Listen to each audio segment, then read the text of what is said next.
It's my best advice for small business owners. If you're not getting the results you want, the problem isn't effort. You're probably working really hard. The problem is you're making the wrong kind of mistakes. You're making the safe ones.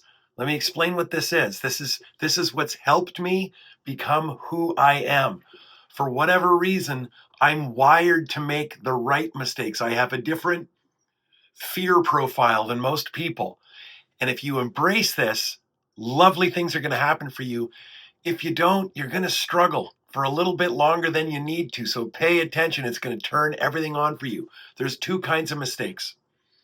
There's the mistakes that you make when you double down on what you're already doing. These are the mistakes where you try to make it faster, better, cheaper. Okay. It's the worst. Whether you realize it or not, it's the race to the bottom. But we like those kind of mistakes because it allows us to hold on to what we already have, to protect it. But it's kind of like holding an ice cube, what you already have. It's melting slowly and getting smaller in your hand. Business is always changing because the marketplace, our clients, the people we want to delight, they're always evolving and changing as a people, as a culture. So their needs and wants as consumers understandably change. The second kind of mistake is the mistakes I make all the time. And I'm not going to lie to you. It's not always a picnic. It's not like I love not figuring things out the first time. I'm saying there's mistakes that'll kill you and there's mistakes that will serve you. The second kind of mistakes that you should be making all the time are the mistakes that happen when you innovate, when you try to create something worth talking about, something new, something generous, something missing, something that's going to excite a small part of the marketplace and will spread and become mainstream, right? All great ideas start on the periphery. There's this fantastic story. It's attributed to Henry Ford. I'll confess that before I recorded the video today, I wanted to look up and say, where did he say it? Like, it'd be really interesting if I could say, in 19 whatever, Henry Ford said this to the Chamber of Commerce in Detroit, Michigan. But truthfully, I can't find any evidence to suggest that he really said this, but we're giving him the quote anyway. There's two important lessons in this quote. He said, had I asked my clients what they wanted, they would have told me they wanted a faster horse. And the lesson here is people can't describe what they have not seen. People can't describe what they have not seen. They couldn't describe an automobile. One didn't exist. All they knew is, I need a faster horse. He wasn't interested in making a faster horse. Henry Ford was interested in making something new that had never been seen before, that needed to be done, that would change the world. Now, there's a second lesson in this. And the second lesson in this first point is, when you have a world-changing idea, truly a new idea, a new interpretation, if you tell 100 people about that idea, 99 of them are going to tell you they don't get it. I don't get it. So you better be prepared for that. 99 people are going to say, I don't get it. If 99 people tell you your idea doesn't make sense to them, you have to be prepared for it because you might start to believe it. Maybe my idea is crazy. Maybe they're all right and I'm just too enthusiastic about it. Maybe I'm, selling myself. Maybe I should take this great, big, obvious hint from the universe and all of these people that have told me before I waste too much money, too much time, before I cripple myself here, Dennis, don't do it. It's a complete disaster. I don't get it. I don't see it. I am going to encourage you not to think that way. I'm just telling you it's really, really hard. The second kind of mistakes are the mistakes that you want to make. These are the mistakes that I've been making a lot of this year. These are the mistakes that come with innovation.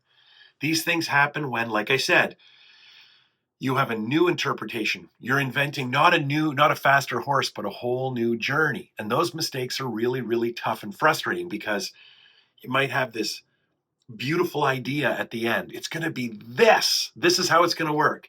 So you got the end figured out and you have today, you know where you are today. And let's just say there's 10 things that have to happen to make that idea work. Well, you might know number 1, number 2, number 3, then you get fuzzy. Now, when I get to number 4, I haven't quite got that figured out. There's going to be number 4, number 5. I'm going to get to number 6. I've got that one figured out. And number 7, it'll be this. 8, I'm pretty sure would be that. Number 9 is fuzzy again. And then, of course, number 10 is the goal, right? The one at the end. So you have 99 people telling you, I don't quite get it. You've got some little experiments you do where you're sharing the idea, you're creating the idea, you're inviting people into the idea, and it's a little hit and miss. Some days it might resonate. And again, I just think about myself and I try to invent a new workshop, create something totally new, not doubling down on what worked before, not, hey, Dennis, let's make your old workshop even better, make a faster horse. Let's come up with a new workshop title, right? Let's come up with a new keynote. Well, I've experienced that where, hey, sometimes I go home and I say to Sherry at home, I say, oh my goodness, today was my day. It was so awesome. It hit, it resonated. I do the same thing 2 days later and it falls on deaf ears. It's crushing. Okay. But those are the mistakes that matter. Those are the mistakes that move the dial because those are the mistakes that come from your heart. They're generous. They're generous mistakes because you're trying to bring something into the world that hasn't been seen before. And it's terrifying. And this idea of not really understanding the whole journey, let me explain it to you this way. Well, you just have to start sometimes. Even if this isn't creating something amazing isn't always an ideal situation. Sometimes you don't know. So you say, well, and I've done this year with this thing I'm trying to make. Well, let's start. I've invested money, I've invested time, and then one day I realized after what I can honestly tell you is, in the thousands and time in the weeks, I realized, oh no, wrong idea. And I had to say to Tom, my partner, hey man, I'm really sorry. I'm barking up the wrong tree with this. And I said just matter of factly and quickly, because he's grown up, sorry, buddy. What I'm saying is we've wasted that money to date. And it's not wasted. That's the wrong thing to say. But, that money was spent and we went down the path this way. And now I got here only to realize, oh, I should have went the other way. Well, you got to go back to day one. You didn't know what to do. So when you don't know what to do, you can do 3 things. You can quit. You can sit there and wait for something to change, for information to come that you presently don't have, to make it more clear which way you should go. Or you can lean into it. Just really quickly, I'm going to tell you something. I think intuitively, we don't like to quit things, but sometimes, and this could be another video for another time, sometimes quitting is what you need to do. Leaning in, the third one, that's obviously the best one.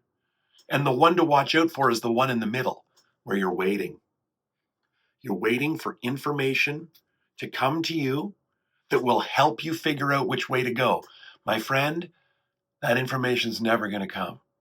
So of the 3, quitting is surprisingly okay. Waiting will kill you, and leaning in is the one. And if you lean in, this is all in the second kind of mistakes, and you say, well, I'm just going to strike off and figure this out. If you get down the path and realize, this is the wrong path. I got to turn around and go back that way. Okay. So it costs you a little bit of money and it costs you a little bit of time, but you didn't get nothing. You did get something. You know it's not that way. It's that way. And you didn't know that in the case of my little project thousands of dollars and weeks ago.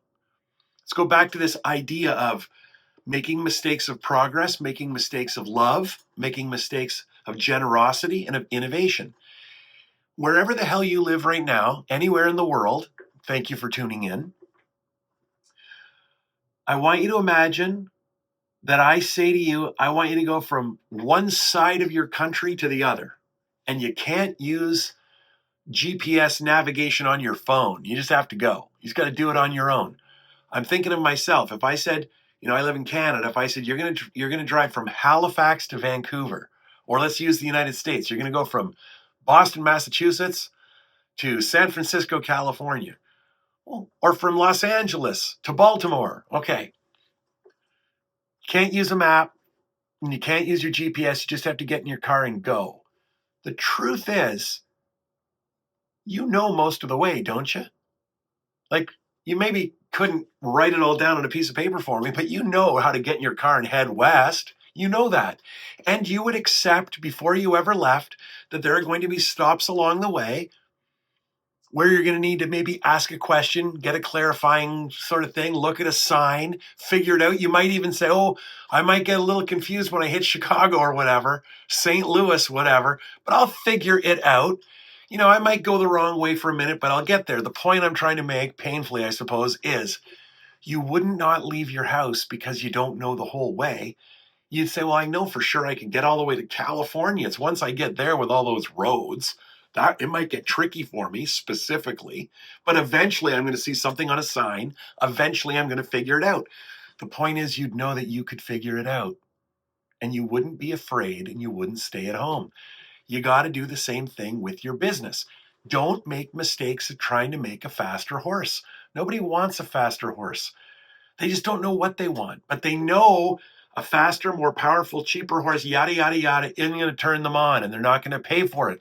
All innovation typically leads to commoditization, improve services, improve products, improve quality and all that stuff. Great. Great. Still cheaper.